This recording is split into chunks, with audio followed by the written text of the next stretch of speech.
Breaking చేస్తున్నాం. రాష్ట్రంలోని ప్రతి ఒక్కరికి ఆరోగ్య బీమా కల్పించే లక్ష్యంతో కూటమి ప్రభుత్వం గొప్ప ముందడుగు వేస్తుంది. ఇప్పటికే అమల్లో ఉన్న ఆయుష్మాన్ భారత్ ఎన్టీఆర్ వైద్య సేవా పథకంతో పాటు రాష్ట్రంలోని ప్రజలందరికీ కూడా ఆరోగ్య భరోసా కల్పించేందుకు కూడా సిద్ధమైంది. దీనికోసం తీసుకొచ్చిన యూనివర్సల్ హెల్త్ పాలసీకి కేబినెట్ ఆమోద ముద్ర వేసింది. ఈ బీమా సౌకర్యంతో రాష్ట్రంలోని ప్రజలందరికీ ఆరోగ్య బీమా లభించనుంది.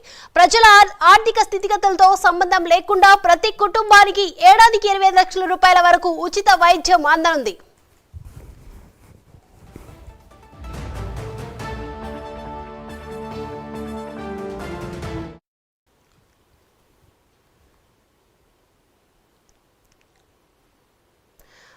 రైట్, ఇక ఈ అంశానికి సంబంధించి ఓవరాల్ అప్డేట్స్ అందించడానికి మా ప్రతినిధి రాజ్ కుమార్ సిద్ధంగా ఉన్నారు. రాజ్ కుమార్,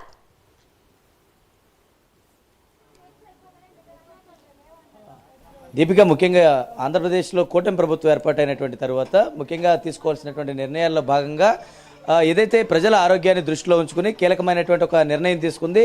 దాదాపుగా ఏదైతే 25 లక్షల బీమా వరకు కూడా ప్రజలందరికీ కూడా అందుబాటులో ఉండేటువంటి వైద్య సదుపాయాలను కూటమి ప్రభుత్వం అందుబాటులోకి తీసుకొచ్చింది. అందులో రాష్ట్రంలో దాదాపుగా 1.63 కోట్ల లబ్ధిదారులు ఎన్టీఆర్ వైద్య సేవ కింద ఉన్నప్పటి నేపథ్యంలో దాదాపుగా 3,257 చికిత్సలు ఉచితంగా అందించాలని కూటమి ప్రభుత్వం నిర్ణయం తీసుకుంది. ఇందులో భాగంగా దాదాపుగా 2.5 లక్షలు దాటిన దగ్గర నుంచి కూడా ప్రతిదీ కూడా ఎన్టీఆర్ వైద్య సేవల కింద ఉచితంగా చేయబడాలని చెప్పి కూటమి ప్రభుత్వం నిర్ణయం తీసుకుంది. ఎందుకంటే ఇప్పటికే అటు మల్టీ స్పెషాలిటీ హాస్పిటల్, ఇటు సూపర్ స్పెషాలిటీ హాస్పిటల్ తాగిడితో సామాన్య ప్రజలందరూ కూడా ఇబ్బంది పడుతున్నటువంటి నేపథ్యంలో నిన్న జరిగినటువంటి కేబినెట్ సమావేశంలో కూటమి ప్రభుత్వం ఈ నిర్ణయం తీసుకున్నట్లు కూడా తెలుస్తుంది.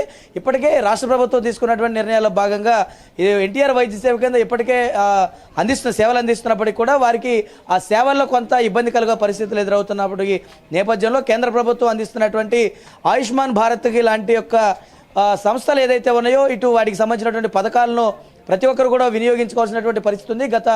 గత ప్రభుత్వంలో ఇవన్నీ కూడా ఇబ్బందికర పరిస్థితులు ఎదుర్కొన్నారు. వీటన్నిటిని కూడా దృష్టిలో ఉంచుకుని కూటమి ప్రభుత్వం ఏర్పాటైనటువంటి తర్వాత దీనికి అన్నింటినీ కూడా అడుగులు వేస్తూ ఉంది. దానికి సంబంధించినటువంటి విషయాలన్నిటిపైన కూడా నిన్న కేబినెట్లో సమగ్రంగా చర్చించారు. ఇప్పటికే రాష్ట్ర వ్యాప్తంగా ఉన్నటువంటి ఆరోగ్య సమస్యలపైన రాష్ట్ర వైద్యారోగ్య శాఖ మంత్రి సత్యకుమార్ యాదవ్ ప్రత్యేకంగా అక్కడ ఉన్నటువంటి అధికారులందరితో కూడా ప్రత్యేకంగా సమావేశం నిర్వహిస్తూ ఉన్నారు. అక్కడ జరిగినటువంటి నిర్ణయాల్లో భాగంగా ఉన్నటువంటి సమీక్షలు ఏవైతే ఉన్నాయో వాటన్నిటిని కూడా ముఖ్యమంత్రి దృష్టికి తీసుకెళ్తాం. నిన్న ముఖ్యమంత్రి అటు పవన్ కళ్యాణ్ ఇద్దరు కూడా కీలకంగా నిర్ణయాలు తీసుకున్నటువంటి తర్వాత కేబినెట్ మంత్రివర్గం దీనికి ఆమోదం తెలిపింది. దాదాపుగా ప్రతి పేదవాడికి కూడా 25 లక్షల ఏదైతే ఆరోగ్య బీమా లభించబోతా ఉంది. రాష్ట్ర వ్యాప్తంగా ఏదైతే ఈ వైద్య సేవలకు సంబంధించి పూర్తిగా ఇటు ఆరోగ్యశ్రీకి సంబంధించినటువంటి గతంలో ఏదైతే ఉందో అదేవిధంగా ఎన్టీఆర్ వైద్య సేవకి సంబంధించి ప్రభుత్వం ఏర్పాటైన తర్వాత దాన్ని మార్చినటువంటి క్రమంలో వీటికి అన్నిటికీ కూడా ఇప్పుడు ఈ సేవలన్నీ కూడా వర్తించబోతా ఉన్నాయి. కాబట్టి 2,50,000 రూపాయలు కనుక దాటితే ఏ సేవ అయినా సరే ఉచితంగా ఉండబోతుంది. దాదాపుగా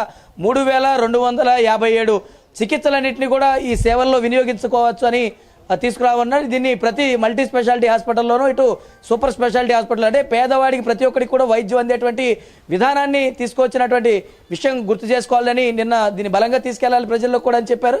ఎందుకంటే గతంలో ఇలాంటి పరిస్థితులు ఏవి ఎదురైనప్పటికీ కూడా పేదలందరూ కూడా ఇబ్బందులు పడేటువంటి పరిస్థితి ఉంటుంది. కాబట్టి అలాంటి పరిస్థితులు మళ్ళీ పునరావృతం కాకుండా చూడాలని ప్రభుత్వం నిర్ణయం తీసుకుంది. కాబట్టి ఈ వైద్య సేవలు అనేది కూడా త్వరలోనే అందుబాటులోకి రాబోతా ఉన్నాయి. కాబట్టి మరి త్వరలోనే దీనికి సంబంధించినటువంటి అధికారిక ప్రకటన కూడా విడుదల చేయబోతా ఉన్నారు. ఇప్పటికే కేబినెట్ దీనికి ఆమోదం తెలిపింది. కాబట్టి ఏదైతే దీనికి సంబంధించినటువంటి అధికారులు దీనికి సంబంధించినటువంటి ప్రణాళికను కూడా సిద్ధం చేయాలి. త్వరలోనే దీన్ని అమల్లో కూడా తీసుకురావాలని ప్రభుత్వం అయితే నిర్ణయం తీసుకుందని చెప్పుకోవచ్చు.